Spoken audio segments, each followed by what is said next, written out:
Autoprometu iz europskih fondova bespovratno dodijeljeno 22 milijuna kuna za nove autobuse. Zadovoljstvo mi je što evo i sa ovim današnjim ugovorom možemo posvjedočiti da je autopromet od jedne potencijalno loše priče od prije 15 godina danas prerasla u uspješnu tvrtku koja ne samo da uspješno posluje i povećava broj putnika svake godine, svjedočimo tome i svake godine kad 1.000.000 putnika obilježimo svečano uz prisustvo Vas medija.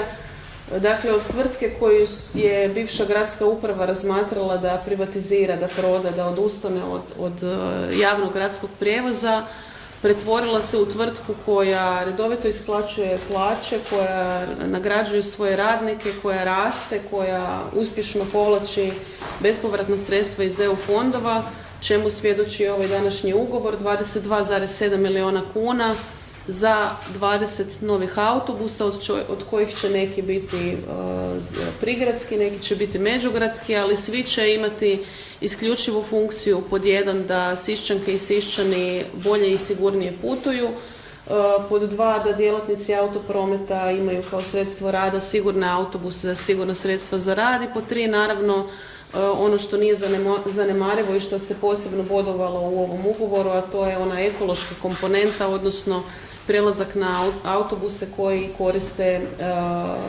ekološki prihvatljivije gorivo, dakle sa manjim emisijama CO2.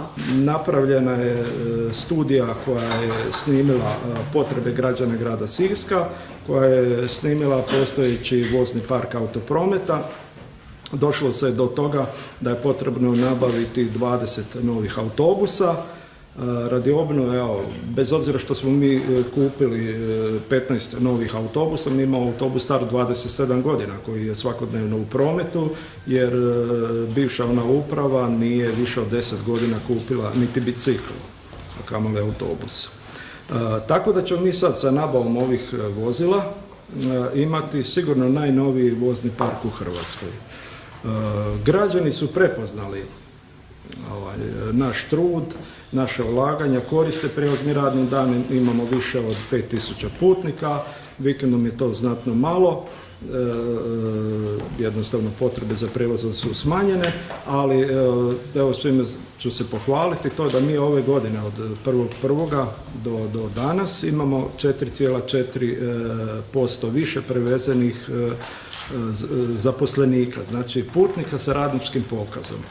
Imamo 2,2% više prevezenih umirovljenika. I ovo što u zadnje vrijeme navodim često, što nam kvari statistiku, to je pad prijevoza broja nezaposlenih putnika, što je u stvari dobra vijest. Evo, 13% imamo manje prijevoza nezaposlenih.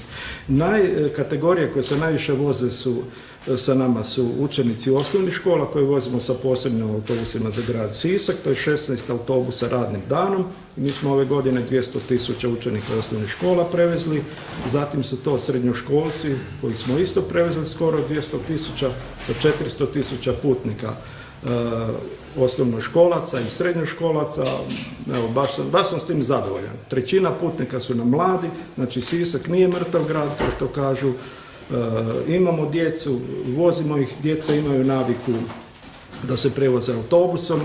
Mi radimo, sjećate se Božića, Uskrsa, niz stvari da još djeci se zahvalimo se roditeljima i ja sam zadovoljan sa odnosom Siščana prema autoprometu. Vas je dosta koštalo.